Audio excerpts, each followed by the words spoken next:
Hello there everyone, welcome back. I'm here to be talking about the new Spider-Man game, the Spider-Man Miles Morales game, which takes place after the Marvel Spider-Man game from 2018. And it's not quite the big full length as that game was, but it's like I would say it's really similar to Uncharted The Lost Legacy was, which there's enough content there to keep you engaged and having fun, but it isn't as long as the Uncharted games are. Lost Legacy is half the length. I'd say this is similar because I've been seeing people been beating this game in like hours or throughout the day. I want to take my time though and really explore the world, and I'm currently on my second playthrough, but right now I just beat the game earlier today, so I thought I'd get a review out for you guys. Now, with all that said, the game takes place about I think a year after that first Spider-Man game, and currently, if you've played that game, they introduced Miles Morales and had a bit of his origin story woven in throughout the main storyline. And in the City That Never Sleeps DLC, you saw Peter was giving him tips and training him and stuff. And now here they're both Spider-Men in the city, but Peter leaves with MJ for a few weeks to go out of town for something, which basically is an excuse to have a Miles Morales video game. And I gotta say, I was really interested to play this because, of course, like a lot of the elements from that first Spider-Man game are here, like the web swinging, still perfect, really fun to use. You have a bunch of side objectives and missions, like you have time capsules, like for nostalgic stuff, like Peter had the book bag stuff from his past. You have time capsules for Miles to collect. You have weapons cache. You have sound samples that you can collect. You have postcards, all sorts of stuff that really make the world more lively and you can just explore around. They added a social media thing, basically like a spider app, where you can help people. It's basically an easier way to track crimes going on, or you could replay said crimes so you can get the bonus objectives and everything done. It makes it basically had stuff from the original and basically enhanced it and made it much easier. There isn't as many loading times when you switch between going into a building or not. So again, it makes the gameplay feel much more fresh and much more easier and fun to play instead of just sitting there with the cool loading screens.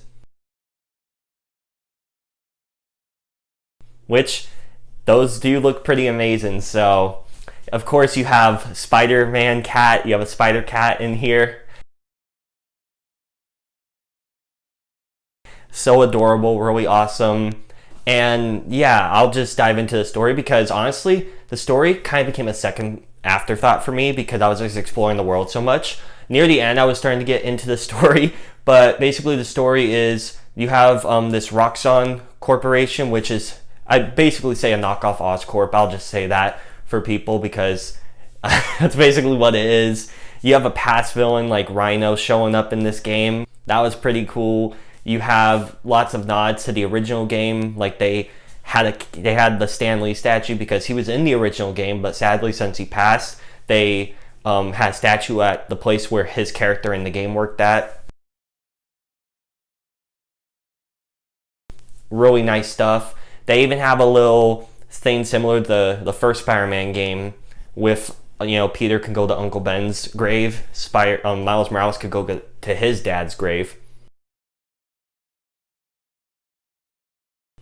So like really cool stuff. There's lots of similarities between the games, which makes sense, made by the same people. But the other villain is the Tinkerer. That's basically your main antagonist. And it's someone that you can really relate to and sympathize with. But of course, they're a bad guy, so you gotta take them down. And they have some really cool gadgets and stuff. Like they have their group of people and Roxxon has their group of people.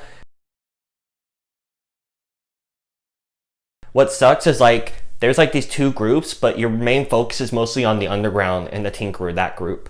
So the Roxxon stuff kind of is like there to be there. It reminded me of the Sable Company from the first Spider-Man game, except they didn't really have that much overall interest and they didn't really have that much depth and description in this story. It was mostly focused on the Underground and stuff, which makes sense when you play the story, but it just kind of feels like they had the Roxxon, like for the motivation for Tinker and why they don't like the Roxxon, I get why they're there, but just for them being in the game, they're just extra goons for you to fight, basically. There isn't really that much story and development for the organization, I feel.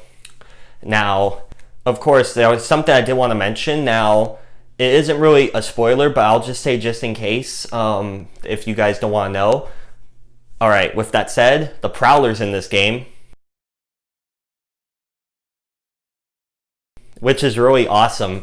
And what I find interesting is I'm gonna have to compare it to Spider-Verse, because it is pretty coincidental how in Spider-Verse, like Miles, like in both that universe and this universe, he loses a family member, but in this case, in this game universe, he loses his dad in the first Spider-Man game because of this bombing that happened, and so he takes tips from his uncle and stuff like that. Where in the other game, in the movie for Spider-Verse, he loses his uncle and he hangs out and grows more for his dad and stuff. So I find that really interesting. We can see both those universes going forward and how he'll have developments with his dad and uncle in said universes. So I really do like that, instead of having his dad die in both or uncle die in both.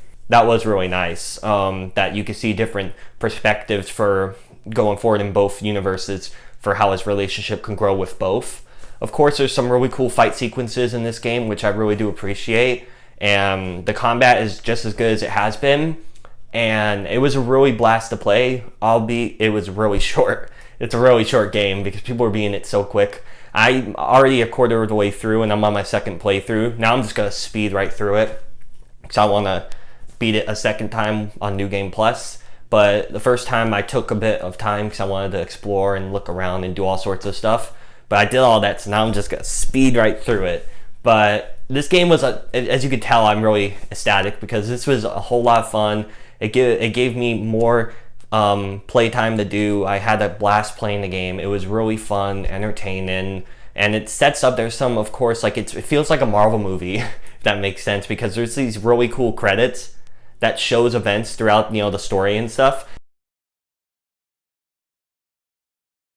And it have a little after credit tease, which I won't show here, but it's basically more of what they've been teasing from that last game. So makes me really more excited for Spider-Man 2, the next one, and the more possibilities, because if you have two Spider-Man, maybe they could have a co-op where someone could play as Miles and someone could play as Peter or something. Just throwing that thought out there, because I thought that'd be pretty awesome if you could have a co-op. And you have more development with Miles. Like, he has this group of characters. Like, you have the civilians that you see throughout the city, like Gloria or Haley or Theo or etc. You have his best friend, which is basically like his guy in the chair, like how Spider-Man had Ned in the Marvel movies for Spider-Man. He has Genki, which is like his buddy that helps him out and stuff. And like I said, some of the side stuff, like the stealth missions in particular, I'm not a fan of. Those really aggravated me.